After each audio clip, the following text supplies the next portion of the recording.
તો રાજ્યના કેટલાક વિસ્તારો માટે 3 કલાક માટે ભારે વરસાદની આગાહી વ્યક્ત કરી છે હવામાન વિભાગે। દક્ષિણ ગુજરાત અને સૌરાષ્ટ્રમાં 3 કલાકમાં ભારે વરસાદ વરસી શકે છે। તેની સાથોસાથ દમણ, દાદરા નગર હવેલી, વલસાડ, નવસારી અને સુરત માટે પણ 3 કલાકમાં ભારે વરસાદની આગાહી વ્યક્ત કરાઈ છે।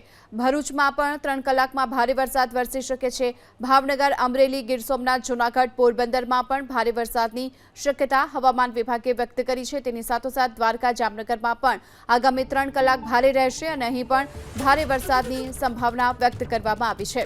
તો રાજ્યના કેટલાક વિસ્તારો માટે આગામી 3 કલાક ભારે રહેશે કારણ કે હવામાન વિભાગે આ 3 કલાક દરમિયાન ભારે વરસાદની આગાહી વ્યક્ત કરી। ખાસ કરી દક્ષિણ ગુજરાત અને સૌરાષ્ટ્રના મોટાભાગના વિસ્તારોમાં હજુ પણ વરસાદની સંભાવના હવામાન વિભાગે વ્યક્ત કરી છે।